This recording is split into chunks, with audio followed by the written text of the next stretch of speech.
What's happening, everybody? Welcome back. This is Forgo, and we are back with some more Punishing Gray Raven, and today we're going to have a little fun against the boss, Roseblade. Now, why is Roseblade important? Well, Roseblade's important because he's one of the bosses that you're going to end up fighting in Phantom Pain Cage. And the reason Phantom Pain Cage is very important because you'll actually be able to get shards from it. You'll be able to acquire these Phantom Scar materials to where you can actually purchase shards for your characters. So this is a great way to level up your characters. Very nice, right? Now I'm in a situation where I've actually already used up, I have my attempts, but I have no characters that I can use here, and maybe you might end up in the same situation. And I think this is a good video because it'll let people know that, hey, you don't have to like just keep practicing in here, say you use up all of your attempts and you just want to get better at this boss or really any other boss.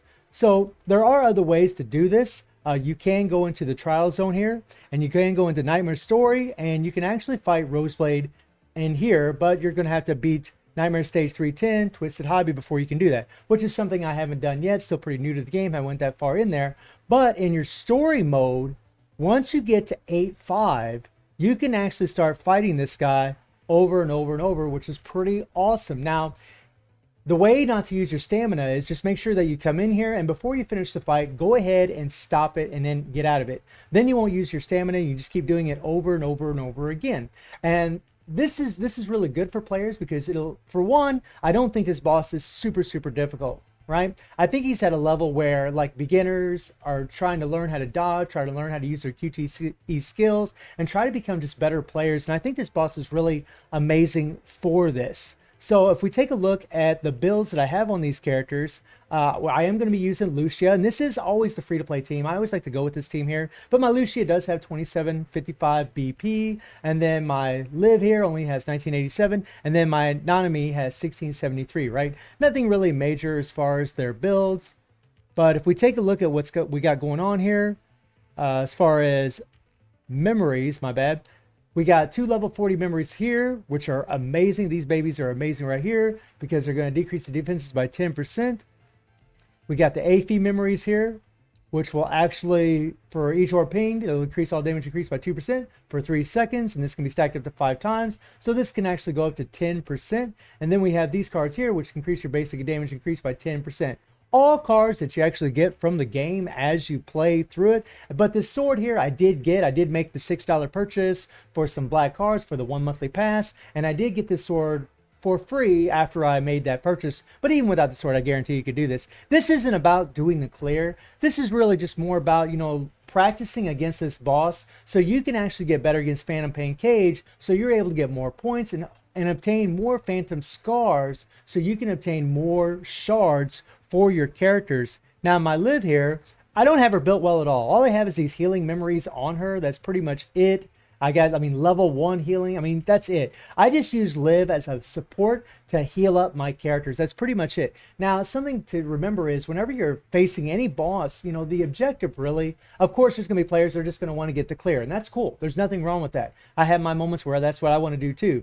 But you also have the players that just want to do the best they can. They want to do those no damage clears. They want to try to dodge the best they can, because the more skilled you get at this game, the easier you're going to find it's going to be. The more that you work on your dodge mechanics, using your QTE skills, timing everything, the better that you're going to get, because this is a highly skill-based game. And then we have Nanami, who we got the weapon here from a login event, just a level 1. And then we just have a bunch of level 1 cards. Nothing really spectacular for her cards. Single orb damage increased by 5%.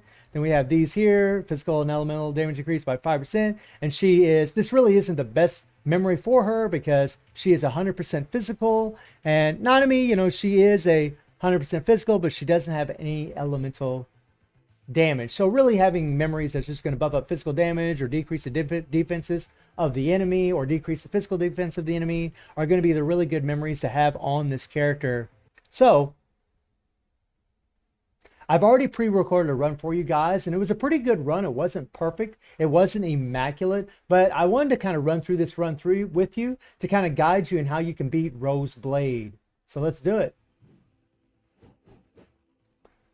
Okay, so at the very beginning of this fight, and this is going to be the same Phantom Pain Cage, at the very beginning of this fight, he's going to bring up this little pink item, and as soon as it shows up, you can run away from it. Now, in the story mode, all you got to do is just run towards him, and you'll completely avoid this thing. Just run towards him, and you don't have to worry about it at all. So what he does now is he'll take his sword and he'll start swinging it around, okay? Now there's a little bit of AoE on it, so you got to make sure you get right behind him as he's swinging it. Remember, when you're in the Matrix, as we are right now, if you're to the side of him, you're still going to take damage, okay? So you got to be very, very careful. Whenever you're in the Matrix, you can still take damage. So you got to make sure you're right behind the opponent. So we get behind him. Now, here he's going to do the pink thing again. Now, the way to avoid this is you're going to hear the sound, and then right before it ends is when you're going to dodge, use your dodge. So as soon as he squats down, that's when you want to dodge. And with Lucia, it's just a couple swipes and then move before he starts swinging his sword around. Another little tip is, like for example here with Nanami. Nanami, if I would have some decreased defenses, memories on this character, whenever I would bring her in and she would do her QTE skill, applying damage, right? They would decrease the defenses of the boss. So whenever you're doing your ultimate or you're in the Matrix or you're just applying damage with your dual blades from Lucia or whatever damage dealing character you have, you're going to be doing a lot more damage to this boss.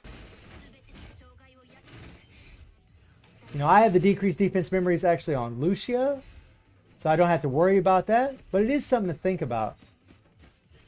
Just a couple jabs. Boy, this is really the easy part of the stage, not too difficult at all. Now, I'm going to wait to use my ultimate, and I'm going to explain why. Now, not everybody has to do this, but what I'm going to do is Roseblade will start doing these flames coming from the bottom. He'll do it 3 times, and what you want to do is you're going to dodge it 3 times. Then he's going to rest a little bit. Then he's going to dodge it 3 times again. So you need to squeeze in some damage afterwards. After he does it again, he'll do these flaming circles. He'll do it 3 times. So what I'm doing is, because Lucia has such a long ultimate skill, and you're not going to take any damage during that thing, it's going to be in an invincibility iframe, or invincible. It's going to be in an iframe, which is an invincibility frame. Her skill actually lasts the duration of the amount of time it takes him to bring up that flame from the ground. So you're going to see what I'm going to do here. I'm going to wait till it shows up. I'm going to hit the ultimate. We're not going to take any damage at all. And then it's gone. All right, we dodge. And we start attacking. And you see him do the 3 flames. We come up. He's taking a break. He's resting. Okay, so he's going to do this again. We're going to get in our skills here. And by the way, it's really, really important that whenever you see your yellow orbs start blinking, to start, tapping those things, or whenever you see whatever orbs down the bottom start blinking, hit those things, so that way you can bring your characters in to do their QTE skill. Now here, this really isn't that difficult to avoid. Okay, so he'll do those little close range attacks. You want to get right behind him again because he has a little bit of AoE. You don't want to really be strafing. You want to get behind him, and strafing is just moving sideways. But you want to make sure you get right behind him so you don't take any damage during those skills. And after he does that, he jumps back. And a lot of times it can confuse you because the screen, the camera gets all wonky on you, and it can screw you up a little bit. It happens to me quite a few times. But whenever he jumps back, he's going to throw out that waving blade motion at you, and you just want to dodge it and move towards him. And now he goes back into these close range spearing attacks. Okay, now what he's going to do now is he's going to pull a little disappearing act. There's going to be a little icon above your head, okay? And that white that's in there, whenever that white starts dissipating, right when it disappears is when you want to dodge. So you see how I'll do this. So look at the white disappears, I dodge. Right now I'm going to use my ultimate here, which I shouldn't have done because I don't even do any damage to him. Now something else to note is whenever you're playing, that whenever you have no dodge left, right? Whenever there's no white around your dodge icon, then you really need to switch your character so you have some dodges available to you. So that way you're not taking any damage.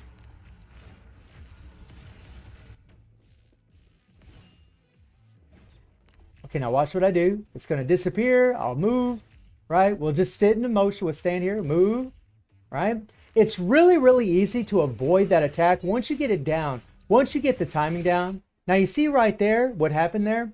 The red orb showed up, it started blinking, I hit the red orb, and then Lucia come in and did her QT skill doing her dual blades. So we were able to do a lot of damage because of that.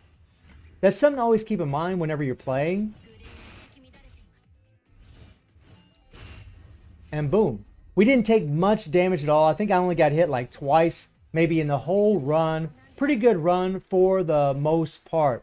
So really, really happy with that run. But, you know, if you're really trying to perfect what you're trying to do, if you're trying to perfect your gameplay, you know, go for those 0 damages. Play it over and over and over, whether it's this stage or whether it's another stage. If you're just trying to get better at the game, this is something that I'm really working on. I'm still trying to get used to using a controller. I'm getting better. But it is pretty difficult. You know, every time you do a 3 ping, you need to hit your red orb for Lucia. The same for Liv. But whenever it's Nanami, you got to hit your yellow orb after any 3 ping to do their main damaging skill. So this is also another tip and another thing to remember whenever you're playing this. But really the point of the video is I'm just trying to let you all know, whether you're playing Roseblade or whether you're playing any other boss, come in here, try to improve your skills, try to play it over and over and over. Try to get to the point where you could play to where you're not taking any damage, because the better you get at those things, especially when it's a single target, right? Once you achieve working on playing good against a single target, then you need to start working on playing against like mobs and other bosses like Aphie, which is a total freaking nightmare, right? You got the 2 bosses, Archer and Lancer. But I wanted to share, you know, a lot of these tips with you guys in order to hopefully help some of you out. Maybe you're a brand new player, you have no idea what to do in the game. It can be quite perplexing at first, right? It can be very difficult at first, but once you start getting the hang of it and you start understanding the mechanics of the game, it does become a lot easier, as it does with anything else in life. So let me know how you're all doing in the game. Let me know how excited you are for Alpha, because I cannot wait for old girl to come into this game. Super stoked. And I do stream on Twitch at 9 p.m. GMT +7 time. The link will be in the description below. And I hope you enjoyed the video. Thank you for watching. Y'all take care and have a good one. See ya.